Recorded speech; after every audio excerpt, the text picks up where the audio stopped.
Mercredi dernier, l'Association de l'enseignement des sciences et de la technologie a fortement dénoncé les écoles qui prévoient fermer leurs portes le 8 avril prochain à cause de l'éclipse solaire. Selon les profs de sciences, cette décision privilégie l'ignorance plutôt que la science. James Langlois, là, je me demandais, est-ce qu'on n'est pas en train de revenir au temps des cavernes où les hommes, quand ils voyaient une éclipse, pensaient que Dieu est en colère ou que c'est la fin du monde qui est tout proche? C'est pas ça? Ben, je dirais pas que c'est de manière aussi forte, mais il y a quelque chose de ça un peu dans la réaction, ou en tout cas la communication qui a été faite de la part du gouvernement, puis de la réaction dans les écoles, c'est-à-dire qu'il y a une espèce de crainte exagérée, presque hystérique, où là, tout de suite, l'éclipse solaire, c'est tout le monde va devenir aveugle. C'est ça, c'est dangereux. Il y a des directions qui ont décidé, à ce moment-là, de dire on ferme les écoles, on enferme les enfants dans le gymnase, on barricade. Voyons, ça prend une proportion incroyable, alors que tu parlais d'ignorance, mais les chiffres, les données sont très claires. Par exemple, en 2017, il y a eu cette sorte d'éclipse aux États-Unis. On estime qu'il y a eu à peu près 215 millions d'Américains qui ont regardé l'éclipse. Qui ont été exposés, Qui ont été exposés, c'est ça, à l'éclipse. Et donc, il y a moins de 100 personnes qui ont eu des dommages temporaires qui se sont résorbés. OK, donc au Québec, ça va être 3-4, là. Oui, on parle d'à peu près 3 points. Patrick Lagacé, d'ailleurs, a fait le calcul avec... Des beaux os qui regardent le soleil sans protection, il y en aura toujours, peu importe, école fermée ou ouverte. Mais il me semble qu'on fait ça depuis quand on est jeune, non? On s'amuse à regarder le soleil, tu sais, les yeux ouverts. Puis bon, ça explique peut-être des choses chez toi. T'as grandi dans quel coin, toi? Dans le Bel Air. Mais toi et moi, James, et peut-être d'autres autour de la table, quand on était jeunes, on a eu une éclipse solaire, je m'en souviens. Pas moi. Pas toi, t'es plus jeune que moi. T'es aveuglé. Puis, et non, il me semble, ils nous ont tous donné un petit truc pour regarder le soleil. Personne n'est mort. La fameuse boîte de mouchoirs. On s'est ouvert à mieux comprendre l'astronomie. Qu'est-ce qui a changé dans notre culture, là? Pourquoi on a tant peur de la nature aujourd'hui? Ouais, mais là, en fait, pour excuser un peu quand même les commissions scolaires, il faut dire que les communications, il y a eu beaucoup de cafouillage à la part du gouvernement, surtout du ministère de l'Éducation, qui, au début, dans ses premières communications, a dit non, ben là, ça serait bien que les enfants ne soient pas dehors, puis là, il faudrait changer l'horaire d'autobus parce que normalement, l'éclipse est censée se dérouler à peu près au moment où les enfants devraient retourner chez eux. Là, on dit non, il faut prévoir aussi un service de garde pour que les enfants restent à l'école plus longtemps, mais il ne faut pas qu'ils soient trop dehors. Puis là, imaginez toute la gestion, les pauvres, les professeurs, les gestionnaires des écoles là, qui avaient à jongler avec tout ça pour une histoire d'éclipse. Donc là, c'est plus un problème administratif que réellement de santé publique. Ça se comprend, mais aussi d'autre part, mais tu voulais... Non, vas-y. D'autre part, il y a aussi le gouvernement du Québec qui tout de suite a émis un peu sa communication avec l'éclipse dans la catégorie de sécurité et situation d'urgence, puis phénomène catastrophique naturel.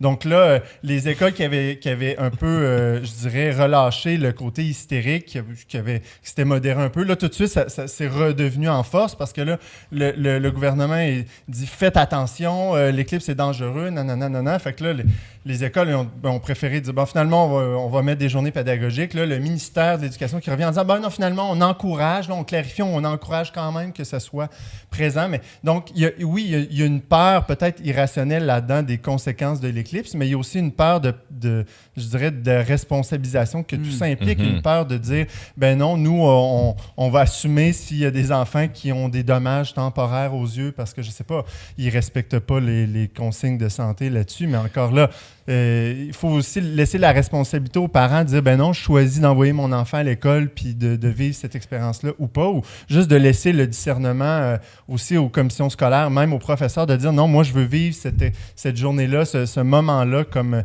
une expérience scientifique, une expérience de contemplation.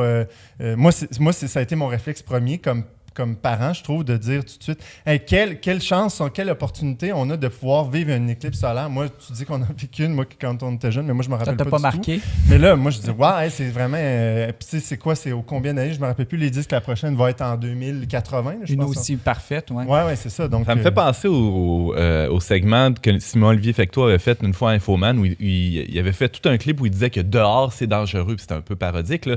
Mais là, on est en plein là-dedans. Dehors, c'est dangereux. C'est dangereux d'aller dehors. On est bien plus en sécurité dans son sous-sol. On n'est pas exposé aux éléments. On n'a aucun risque de se blesser dans un module de jeu. C'est vrai que c'est dangereux dehors, James, quand même? Ben, c'est dangereux, mais comme justement, je trouve que ça vient après une annonce de l'Association des pédiatres, on en a parlé l'autre fois, qui C'est dit qu'on doit laisser les enfants faire plus d'expériences, jouer dans la nature, etc. Puis là, tout de suite, le premier réflexe qu'on a devant un phénomène naturel, La moindre menace. c'est ça, la moindre menace, c'est de dire vite, il faut les protéger et il faut...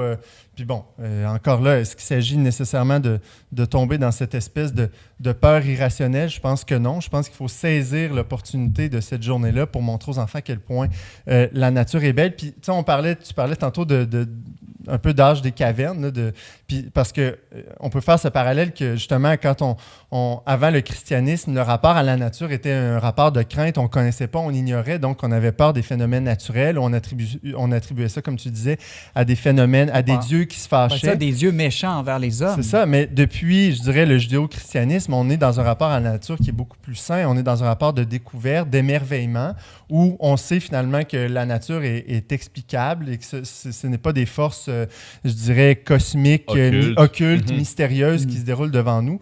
Donc, on peut avoir un rapport pacifié, un rapport, je dirais, qui n'est pas du tout dans une espèce de crainte hystérique. Par contre, avec la montée de l'athéisme, on revient à une pensée où c'est le hasard des forces aveugles qui gouvernent la nature et qu'il n'y a que nous, avec notre propre volonté, notre intelligence, qui peut essayer de tout contrôler.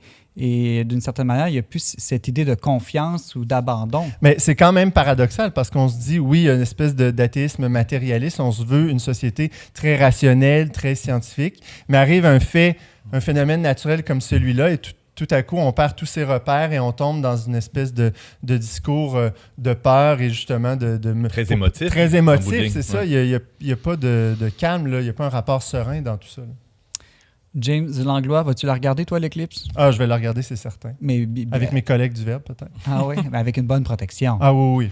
Je vais faire une boîte avec ma boîte de céréales Mini-Wheats. OK, on se fera une séance de bricolage ensemble. James Langlois, tu es journaliste au magazine Le Verbe. Merci beaucoup. De rien.